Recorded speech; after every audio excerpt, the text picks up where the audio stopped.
register on a website. You got the freeway, you got checkpoints on them and whatnot. I mean, it's really starting to look like a police state. What do you think?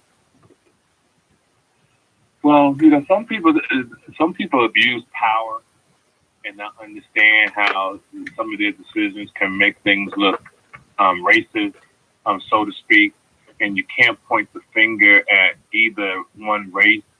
It's something that happened based on leadership who really dropped the ball, and these are the results of poor leadership, poor decision making, and everybody's out for themselves. So when you have the government, that trickles down to the state. When you have a crazy state officials, that trickles down to city officials, and it trickles down to our people. So without strong leadership, you get the chaos that we're having all the way down to the police department and people who make decisions when it's wrong. But if you're not in power, what can you do, man? Like we sit around, we talk all the time about this, about that, who can do this and who can do that. And you see that our hands are truly tied when it comes to making true decisions, you know? So the really power that we have is that we have to get out in November and vote, understand what that man has done to us as a country, not to fall for the BS, and think about your all the people that died under his belt with the COVID. Think about all the people that he took from his children. I mean, the children at the border, him building the wall, and don't forget he shut down the country for about 2 or 3 weeks just to prove a point to the Democrats, and how people were starving, Puerto Rico, etc. How he's overturned everything Obama has done to put in place to protect us, and that's just a flat out disrespect of leadership. We're on the line right now with TK Kirkland here. When you talk about a lack of leadership coming from the top, do you think that people who voted for him thought it was going to turn out like this? Say it one more time. When you talk about a lack of leadership from the top, from the president, do you think that people who voted for him thought it was going to end up like this? I don't think so. I think he surprised everybody. But you know, they really had a documentary on him when he was running for presidency, and it showed what he did to Atlantic City. It showed what he did to casinos. It showed when the workers came to work one day because he had destroyed the casino business, that he was even man enough to tell the employees that they wasn't going to work the next day. So he had the reputation. No one paid attention. He had the reputation of sexually disrespecting women. No one paid attention. They just got caught up in whatever that was. They got caught up in, but no one is using common sense. Period. You think it's nobody. So, go ahead. You think it's so much so that these other folk, they have an agenda and they're willing to tolerate whatever negative things might happen if they're able to accomplish, keeping their hold on power and the white supremacy structure. You think that maybe that's what motivates them? Yeah, I think that it motivates them to the point that the stock market got fucked up in the situation with the COVID, right? Because of poor leadership.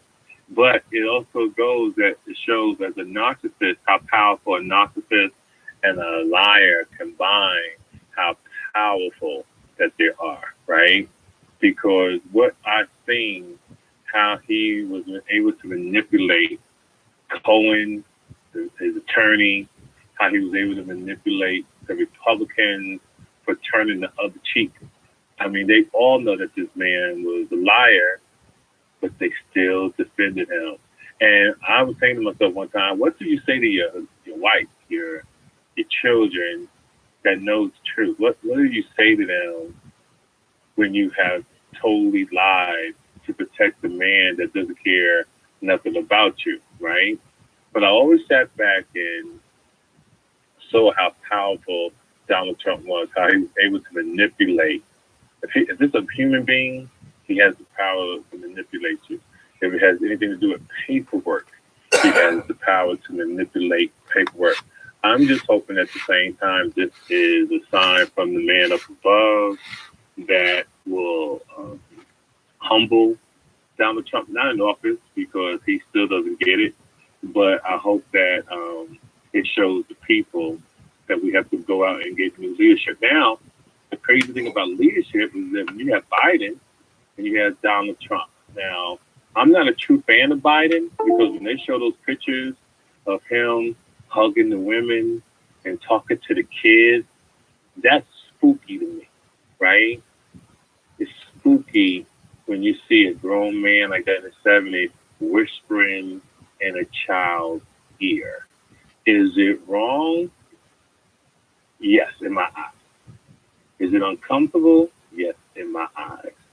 Then you got Donald Trump, who is a fucked up person. But I will rock with anybody Obama say, let's go and roll with. I really would. So that's the reason why I'm going to give Biden a pass, that he really wasn't meaning any harm being the kind of man that he is. It just makes me uncomfortable, that's all. Well, that's going to be a thing I want to talk about there because Biden was the architect of the three strikes law. I mean, when he was back as being a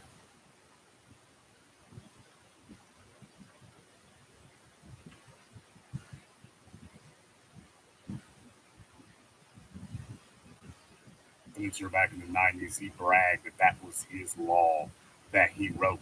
And Okay. he said, quote, you could call this Biden's law. He was very, very happy with it. I won't even go back to his segregation days and what he was doing back then. I mean, this is a hardcore segregation. This didn't see the light until the 1990s, apparently, or supposedly as it was. So, my opinion is Right. him and Trump is like flip sides of the same coin. We got a Republican white supremacist, you got Biden over here and whatnot, and kind of just choose your poison. And at some point, we got to do something better than that because in reality, what's going to change there? I mean, we got Bill Clinton in office. You might be friendly with him, but then you got life sentences for having crack cocaine at that point right there. Right, so, right. At what point do we insist that, hey, we're going to do something a little bit different than what we've been doing? That's the real thing about it. Here's the goal. So here's the goal, right? We always point fingers at the government on this situation like this, from Clinton down to Reagan down to Trump. And we talk about jail reform and trying to get brothers and stuff out of jail. And I know some of us get caught up, right? We get caught up in these fucking cops' lies. These cops kill us, and there's no remorse, there's no penalty, like with animals. And that happens, and I'm sorry for anybody that my brother was murdered by the police, right? But then there's this other side that I want to tell people about, that it's nothing we can do for you, ladies and gentlemen. Afro-Americans, we talk, and we might get thousands go to jail, some get wrongly convicted. And out of thousands, we might get 2, maybe 5 out after 30 years. The rest goes under the rock, right? My advice to you is think about who the fuck you hang with and try to do the right thing. Because it's easy to get in, hard to get out. And that's so important. I was reading earlier today about the young basketball player down in Tulane or something, or back on April 8th, him and 5 other guys murdered this guy. And he was eligible for the NBA draft. How many stories we've heard about that in our lifetime, yo? A young kid with wasted talent because he made a bad decision, hanging out with the wrong people. Now his whole life is going away. And in today's NBA, you could sit on the bench and make 300-400 million in 6 or 7 years. That's insane. That's more than what Michael Jordan made in his whole career. So to the young people out there, to the young ladies, even y'all, even the ladies who get caught up with the trap boys and weed heads and the lean, and you thinking that it's some fly shit. You know, this is life is not short, ladies and gentlemen. People say that, and I tell people to try not to take the words are powerful. Life is long, and you want to take advantage of this opportunity. And you want life to be long because if you fuck up, you want enough time to get back on your feet, get back on your square to win at this thing called life. And that's my, that's my views on this type of situation. We're talking to TK Kirkland right now. When you talk about people achieving their potential and whatnot, when it comes to the show business game and whatnot, you got a list of people who have publicly cited you as your mentor, and you influence them. Corey Holcomb, Patrice O'Neal. And I wanted to ask you here, from that standpoint here, what do you see as the biggest mistake that you see young people or up and coming people who want to get into? I'll just specifically mention what you do in comedy. What do you see as the biggest mistake that they make trying to enter into that arena? They come in unprepared. They want to make money before that they're good. Like they want to get paid the type of money that a veteran is getting, but they haven't put in the time or the effort to achieve. Like when we was coming up, even though times are different, it was a place called the Comedy Act Theater. Michael Williams started this comedy club. He was head of everybody. He was head of Russell Simmons. He was head of every other comedy club in the world.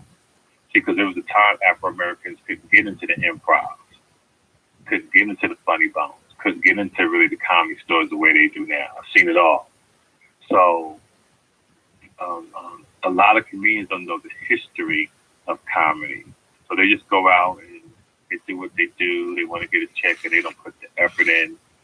And success has enemies, no matter what you do. So when you get successful, people hate on you immediately. Just the way life is. And only the few get through the cracks and try to achieve. And if you're good, you can make a good living at this thing called stand-up comedy up to now. With the COVID situation, we have no idea what we're in store for. We don't know if this world's going to go back to normal.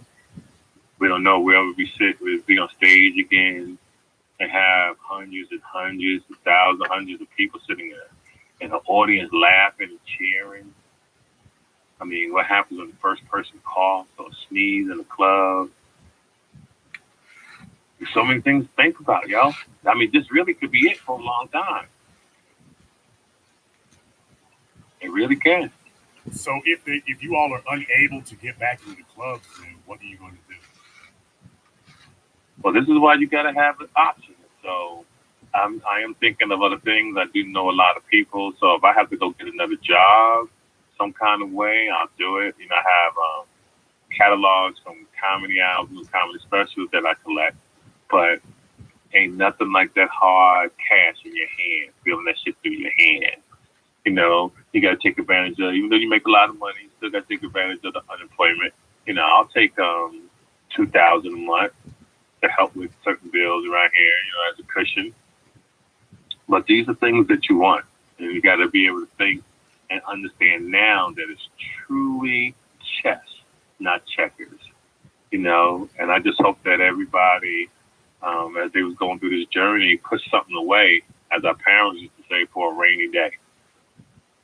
I think that's you got to put something for a rainy day. I think that's a very important thing for folks to keep in mind because, like, you've been doing this now for decades, and you've been through right. Thin, you've been through the ups and downs of the industry and whatnot.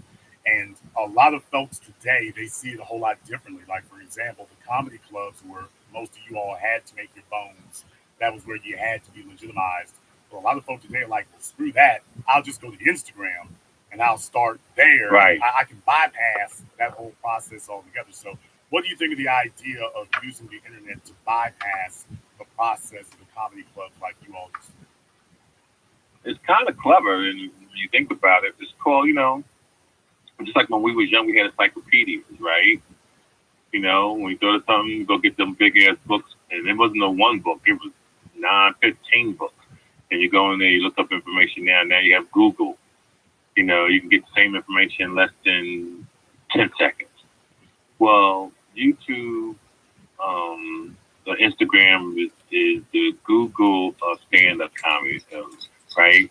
So what we do is these guys bypass going to the clubs to get recognition because everybody has a phone in their hand. But what they forget is that there's no substitute for experience. There's no substitute for actually being on that stage, learning your craft. Now, yeah, they might get hundreds of people when they first come out, and people are excited, but people leave empty. They leave without laughter. They leave without knowledge because that person truly wasn't prepared to drop it. And like I said earlier, there's no substitution for experience. You have to actually go through something. So when people, you know how to hold the mic, you know how to keep the audience attention for an hour, hour 30, hour 45, 2 hours, you know, and a lot of comics can't do that. And even the clubs are hurting. That people that book Instagram sensation, you know, yeah, they'll have a good run the first time, but when they try to come back, it's kind of sad, yo. Learning some of those people skills and learning some of those public skills about that. I've always been fascinated about stand-up comedy because that's one of those things where you are able to have one person as an individual. You don't need a band, you don't need a bunch of equipment and whatnot. Mm-hmm. You have a microphone and speakers and stage. It really doesn't matter how big or small it is. You can make money or you can make yourself by yourself. It really is a one-man situation, and there's not really a whole lot to stand in your way of that. So without having that ability and whatnot, I think a lot of folks learn how to do skits. And I'm not saying that's necessarily a bad or good thing, but you are right. They don't learn how to be stand-up comedians. So they're not really going to be able to do something like you see a Dave Chappelle and lights the world on fire because he says he's going to do a new stand-up special. But these other folks haven't really developed any stand-up abilities at that. So in the future, do you see a situation where maybe we have a lot less of what you all do? Yeah, oh, definitely. It's gonna get cut down a great deal. You know, think about it. You don't have people working in this game no more. Television is shut down. Movies is shut down. You know, everything that's been done is shot already. They're just editing now. So they're gonna try to find the releases. They release it on demand. To put it in a movie. James Bond was pushed back to next year. The Olympics of the Summer Olympics was pushed back to next year. You know, when you think about the training that goes into getting ready for 4 years to be ready for this year and next year, when they have it again, it might give some people the advantage that they get an extra year, but your body changes every year in sports. So next year, it might be too late for you, or next year, it might happen for you. That is going to be the gift and the curse of the athletic world when it comes to sports. And in stand-up comedy, or just going and being an actor, everything's a rerun. Live TV shows, because they don't have an audience. Shit's crazy. Broadway is still dark. Can't sit in the movie theater. Can't go, I love the movie theater. It's like going to the movie theater with your girl and stuck in the titty or kissing her neck and tonguing her and watching the movie. Shit, that's just done now, for a minute. So you got to be smart, and they got to come back with drive-throughs. They bring back drive-throughs right now. The movie game will go to a whole other level. Because guess what? You can sit in your car. Well, we're probably going to see that come back here in just a moment. That's a good thing that you just mentioned about where's driving people to, because they're going online and whatnot. I was listening to the interview that you had done on the Breakfast Club. Now, I wanted to ask you about this, just so I can get it directly from you. They were asking you about how you had a deal in the works with Netflix or Amazon, whichever one had the check over there, and it didn't come to fruition. Can you tell us what happened there? Well, all my whole life, I always done things on my own. I've always been my own businessman. So a young man named Cole had asked me. He said that he had a film production company and that he wanted to film my special. I saw his work and he did excellent. So he introduced me to this attorney in New York City. I went to go meet him, and me thinking white is right. I have to be honest. Thinking white is right. This guy was going to get the Netflix special or the Amazon. He was going to make phone calls, and after I paid him, a few weeks go by, months go by, and a year. And now I'm hating myself because I've always done things my way. I make it happen. I'm one of those guys. So I make it happen. So I flew back to New York. I'm in New York a lot anyway. And had a meeting with him. And I wanted to take my fucking bag and hit him across his fucking face about getting my money, but I didn't want to get arrested. I have learned my lesson about being in front of a judge. So I said, you know what, CK, you're going to take the bullet on this and go back to your hustle. And within 3 months, I had my deal with Amazon. And boom, the rest is history. And the great thing about dealing with Amazon is I get to call the shots. And what I mean by that is I pick the date that I want to release it.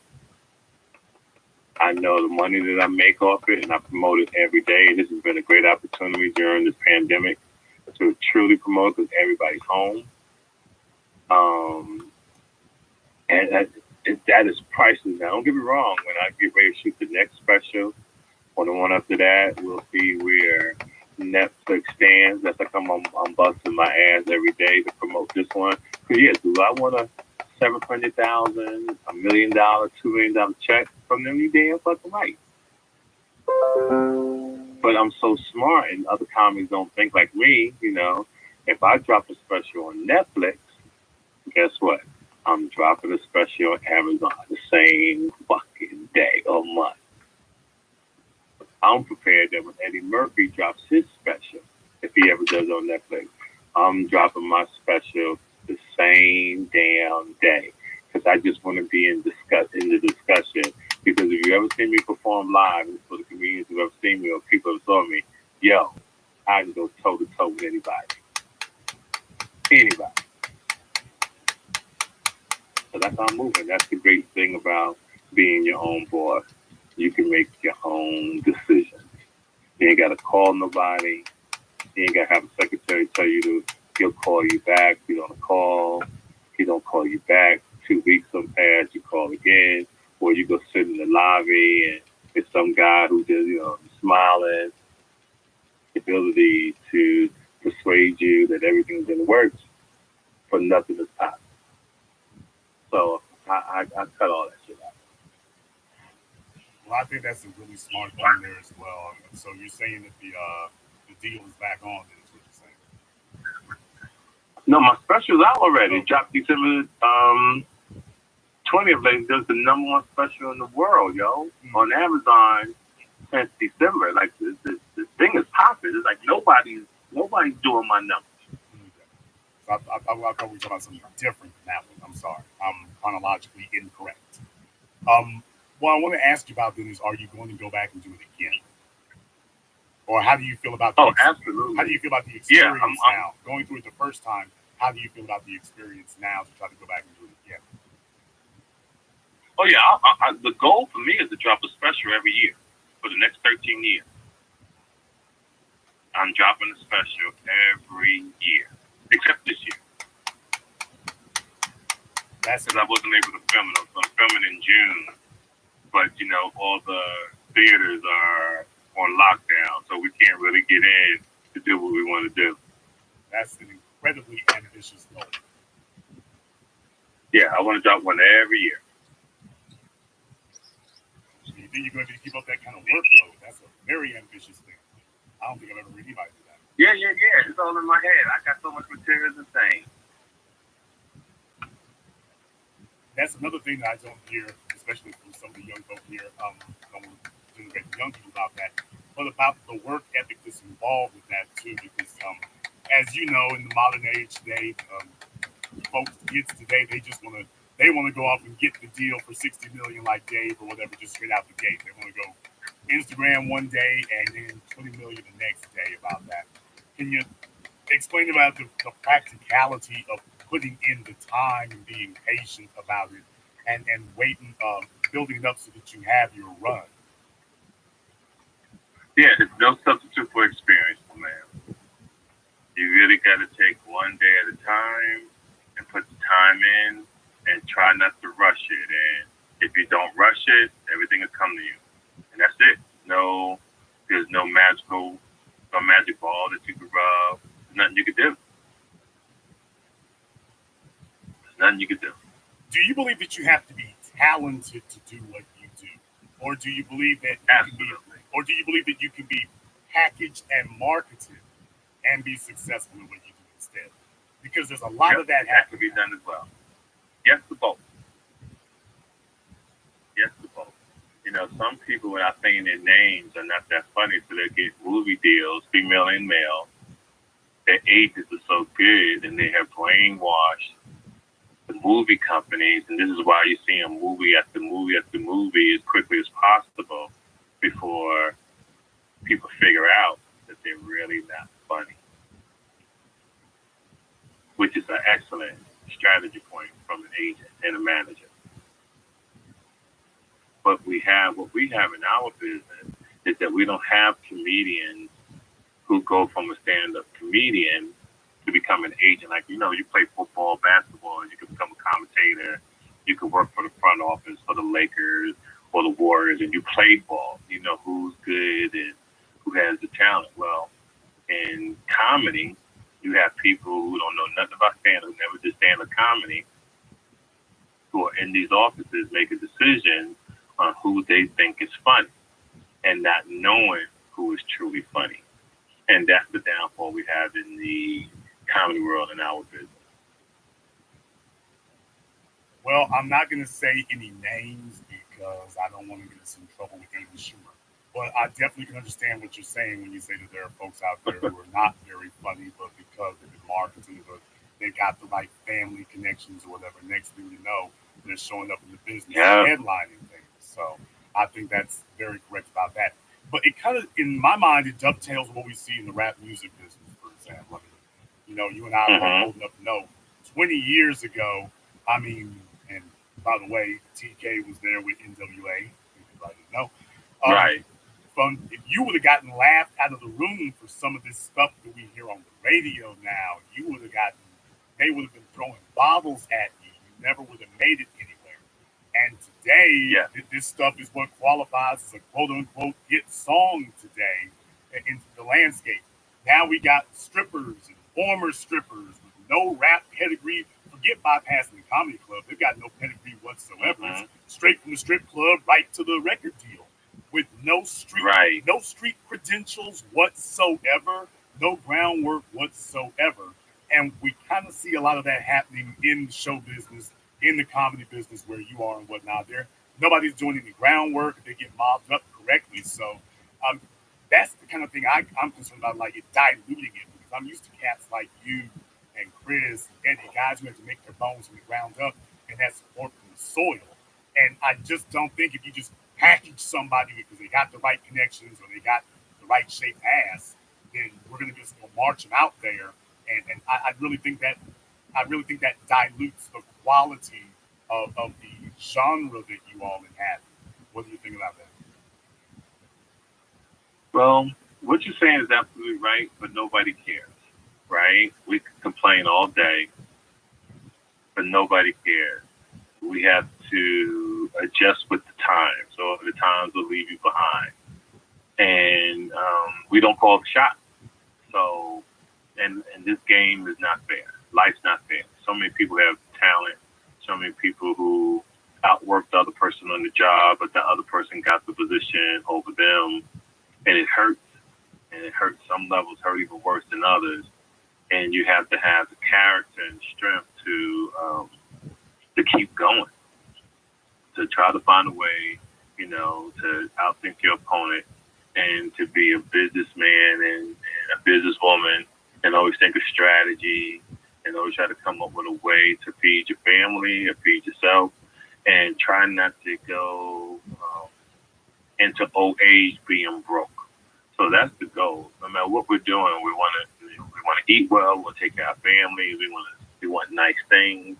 But at the end of the day, if you see it's not working, you got to find a way to be an achiever, to win, and even if you blow up and someone gets there before you, just understand I got to try harder or create your own lane and do it yourself. But life's not fair, man.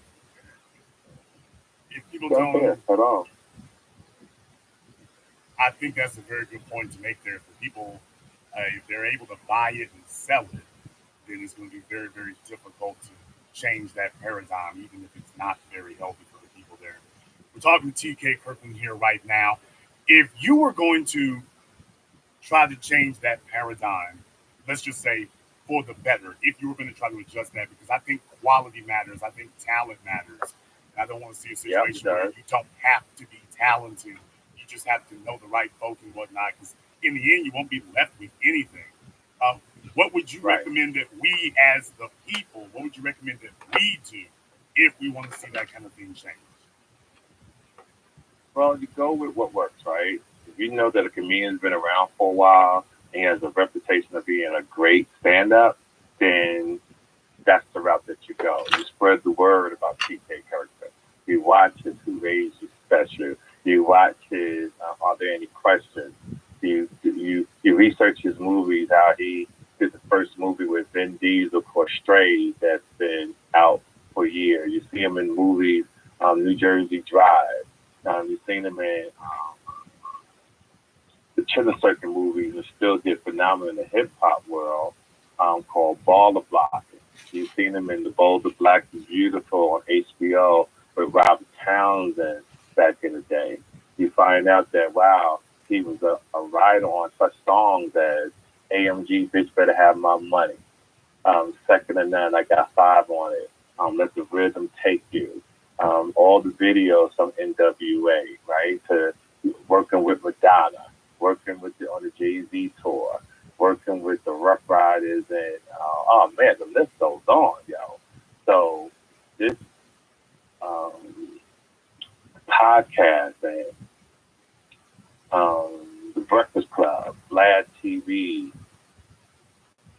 shows like yourself, the TK Kirkland podcast, the um, lip service by with my girl Angela Yee. These type of shows have truly changed my life because it was built for me. This type of stuff was built for TK Kirkland. I get the opportunity to share knowledge that people would never get a chance to see or hear if I was on the David Letterman show, right? It was I was on the Arsenio Hall show. I appreciate this stuff, and these type of stories be around for years, and I just want people grow, as they grow, and they do their due diligence on TK Kirkland, they go, wow, this guy's truly one of the greats.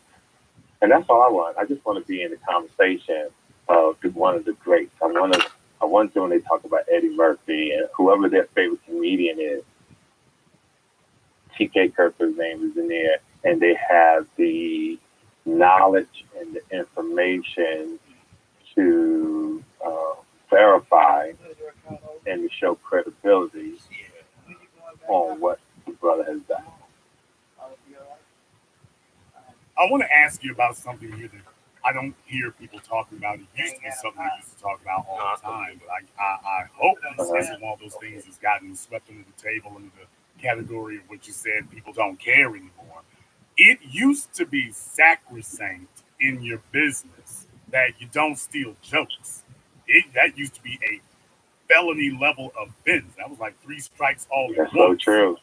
Now, today, it just seems like, is there still a code of conduct where when it comes to honoring each other's intellectual property, i.e., your jokes? Is there still a code of conduct anymore? Is just everybody renegade?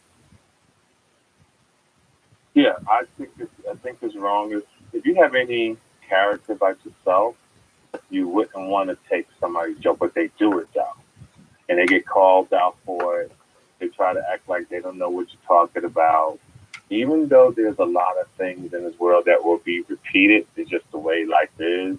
But people know when you're doing somebody else's material. And when it comes to my stuff, I don't really see a lot of people doing my stuff too much. But my stuff is pretty much 100% real. Like, it's not jokes. Like, shit I be talking about has really happened. And I've lived it compared to everybody else who's writing jokes or being funny. That's why all to the listeners, you gotta take the time to watch the Who Raised You on Amazon Prime and see it for yourself. When you see it for yourself, you understand why. How you when you watch that special from beginning to end, you are going to laugh. Not for 5 minutes, not for 10 minutes, for 62 minutes. It's like a workout. You will laugh from beginning to end. And that's why I'm doing the show with you. That's why I'm promoting the special Who Raised You for till the end of the year, probably forever. Because I want to promote it the way McDonald's promote Big Mac, right? Big Mac's been the same damn Big Mac since the 60s, and they promote that motherfucker every day. Same damn commercial. Do But you, I'm gonna have different material, so it won't be the same jokes for the next 20 years.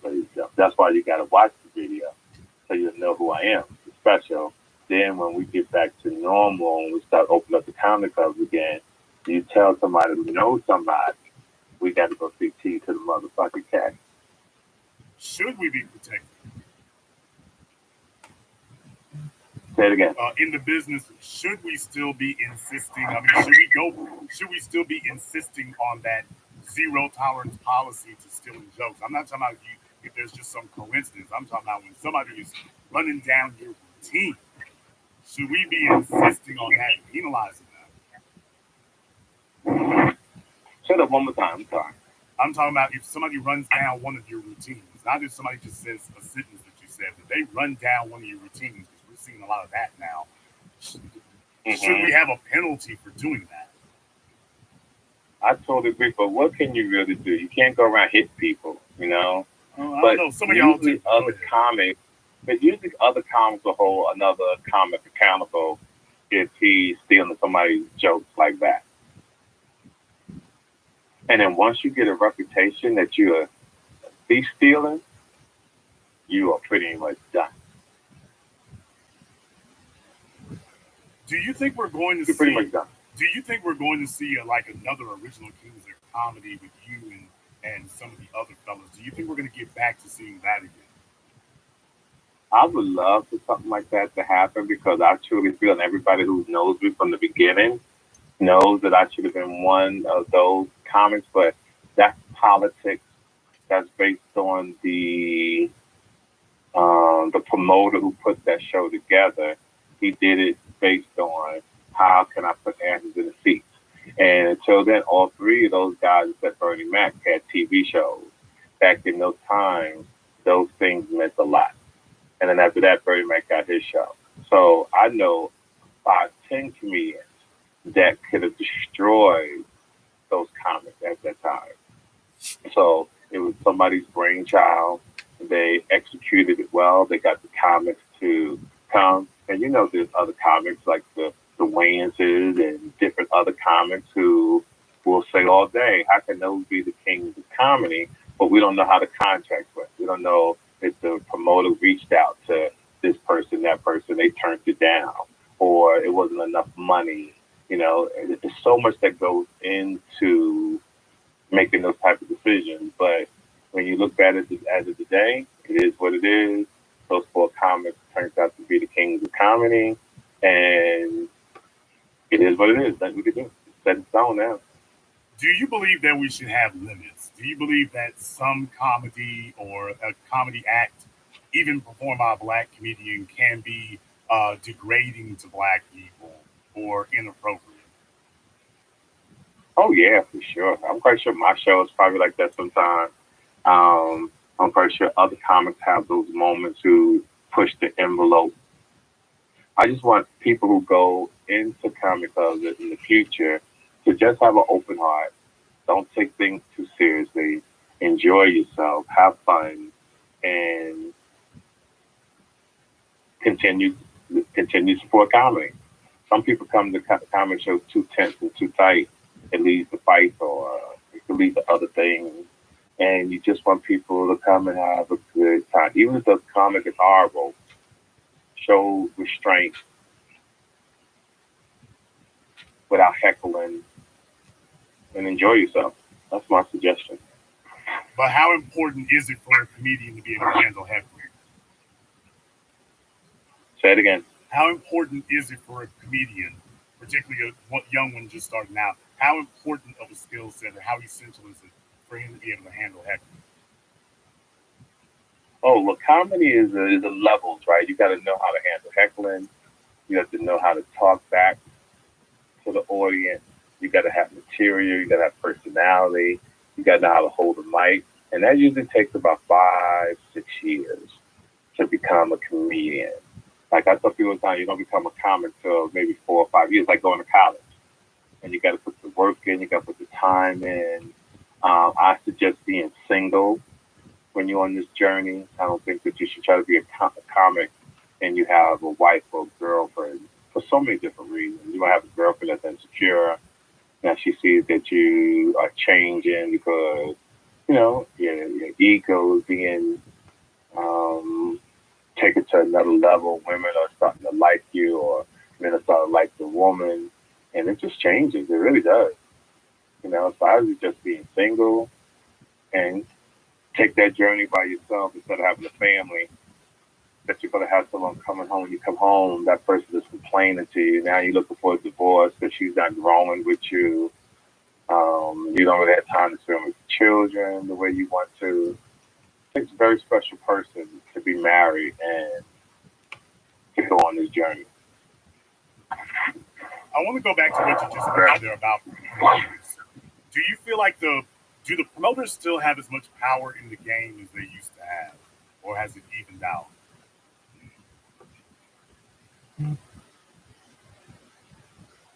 Say it one more time.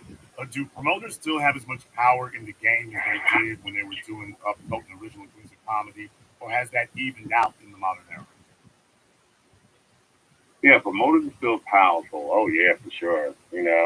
Sometimes they can be led by the agent because the agent will promote there to. If you call as a promoter and you want such and such, but you want to go get somebody else, some promoters is like, well, this guy is just as good as that guy. I'll give you all three of these guys for this particular price. And I like promoters who are ballsy. What I mean by that is don't put my money. Agents should be able to tell me how to run my show and what my vision is. Yeah, I like your comedian, I like your artist, but don't push on me this comic when that's not who I want. So you very seldom have those types of strong promoters in the business who will stand firm in what they believe. But that's like I've always fucked with real dudes and street niggas and real women who can't be controlled by those guys. That's important to me. Question people have been asking me, and I'm going to ask you since you're one of the sources here. About how much does it cost to put on one of these comedy events? About how much does that run? It depends on the club. It depends on the club. It depends on the comedian. I always tell people to know your numbers. If you got a 200 seater, you know how much you want to charge. After you know how much you want to charge, you know what you want to pay the comic. Where a lot of people make their mistake is they say they want to put on a comedy show, they'll call the best comedian that they know. Like they'll call me or whatever and say, TK, I'm doing this show, and first thing I'm going to ask you is how big is the venue? If you tell me 200 people, I might say get somebody local to do the show because by the time you pay for my air and hotel and pay me, there's no money. Some people will take that risk. Some people will give me the kind of money I want. They just want to make sure they put on a good show. And if they start in a comedy club, they make it happen. Or I get people who just got a lot of money that want to do something for their girlfriend, or a guy, a girl want to do something for her husband because I'm their favorite comedian. He paid me 15, 20,000. But they got it. But to do it in business where you want to do it all the time, it's good to know how big the venue is, what you're going to charge, and then when you call the comic or his agent, he'll tell the number. Now, most people lose deals because the agent is not making enough money that he wants. So he'll probably shoot the deal down. Whereas with me, the reason why I probably work more than everybody is because I'm direct. You get me when you try to find me. So word of mouth, people get the jokes in and all that kind of stuff and booking. And if I like the deal, get it. Sometimes the money's too low, but I'm not working that day. I don't have nothing to do that week. I'm gonna go get the money because I'm a hustler. All money is good money to a hustler. So if I can make $3,000 for one night, I ain't no fool. I ain't turning $3,000 down. In following up on what you were saying before about Amazon, in this era now, is it more incumbent on you all to be able to put together your own specials now and then sell it to them? Is that the business model now, or is it still looking at trying to forge a Well, you partnership? yeah, you gotta have money to put that together. But if you can find somebody who put the money up for you and you got the talent and y'all split the deal 50-50, it's a good look. It's a good look. Like a lot of people don't know how to have a record label. And I wanted to sign a lot of comics, but no disrespect to the comedians, no one had the mindset to understand what I was doing because what I wanted to do is give comics a catalog. You know, you give me a sign you to a three comedy album deal. You get played on Pandora and all these other outlets around the world, and you get a check for the jokes that you wrote when you're sitting home, laying across your bed with ceiling fan on, beautiful flat screen TV, and you got checks coming in the mail. It's a beautiful thing. And I tried to do that for a lot of comics. They didn't understand it, they didn't get it, or they didn't have the material to pull it off. Or they only have material for one project, not two, three, or four. Uh, we're talking to TK Kirkland here. He's laying down a lot of game about the comedy business and really show business in general here. I wanted to ask you here, a fella I've wanted to ask you about for a while. What was your impression of the late, great Robin Harris? And what was it that made him funny to you? Or not funny, whichever you think of Well, what Robert Harris had on everybody was he was funny, but what he really had on everybody that he was well experienced. He was doing comedy way before most comedians were doing, black comedians were doing stand up. So he got this break. He was already 12 years ahead. When you got 12 years on anybody, even in life, like how the whites got 400 years ahead of us, you're going to be better than that person. So even though Robin Harris was great, he had a jump start, and that's what made him great. So you got to see him for 5 years before he died. I got to see the way he did certain things, and I took a little things, applied to my life, and that's what I found when I go on stage. If you get the chance to see me for 5 shows, 5 shows are going to be different, and that's how I learned from Robert Harris. He never do the same exact show every time, and that's what I did. That's what I learned from him. it. I But thought he was good. But he was good because he had a jump start. I just thought that he was just a very, I don't want to use the word raw, because I don't mean raw the way we mean Eddie Murphy. I just mean that this guy was just a very, very blatantly funny person. It was like just having a And he was conversation funny. with him. It was conversational. It was just it came out of him so naturally when he did it. It wasn't a struggle. It wasn't like he was trying to force it. Because I know some of my That favorite comedians, but they have to work to right, get but it. that's right. But that's what I mean by years of experience. When you have experience, that's what it looks like. It Yeah, wasn't like he did comedy for a month and he was good. That's 12, 14 years of stand up. I think a lot of the Instagram folks can learn a lot from that, as a matter of fact.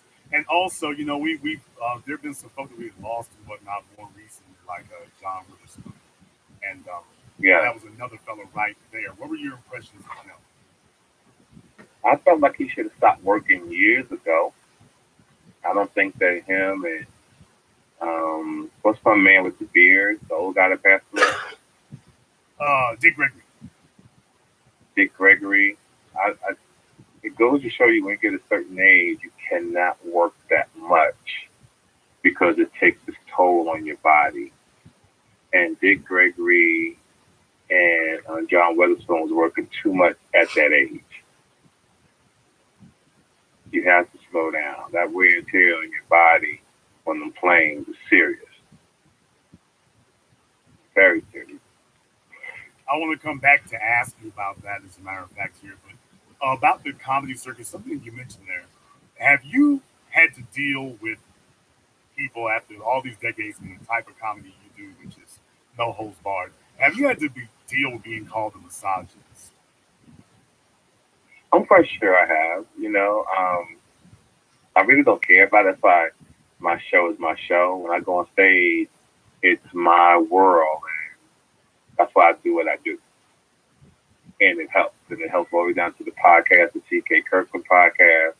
It helps all the way down to giving information about life, and it's just honest. It's just honest and in your face. You can't beat it. The type of comedy that you do is a fusion, in my opinion. It's a fusion between, making jokes and espousing life philosophies. It's that type of thing. Right. It's not really dependent on setting up a punchline. It's really about really like telling a story or having a conversation with people. And it's just some hilarious Right. things happen as a result of it. Do you believe that you can only really get that after a certain number of years? That you can be that what I mean is that you can be too young to do the type of comedy that you do. Oh yeah. Again, it goes back to years of experience. In my comedy, you have to have lived life to truly enjoy it. You know what I mean? You have to have gone through some things to really sit back and appreciate what I'm talking about. And if you really haven't lived, some of the stuff can go over your head. I'm talking to TK Kirkland here, and first of all, I want to thank you for your politeness and your candor here because now I get to be impolite. TK, I have got to ask you about these hoes. That's what I've got to ask you about now.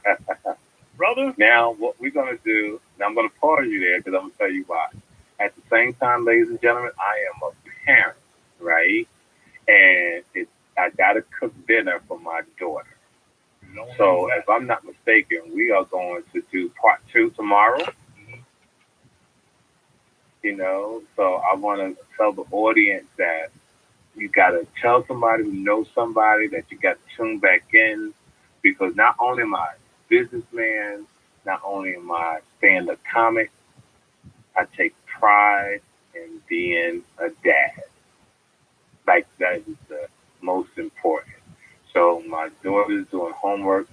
This is the time I start cooking to make sure that she's fed well, that we spend daddy and daughter time together, and we do what we do. So, is there anything else you can ask me about the hoes real quick, and then we get everything ready for part 2 tomorrow? Absolutely. We definitely want to take care of that as well.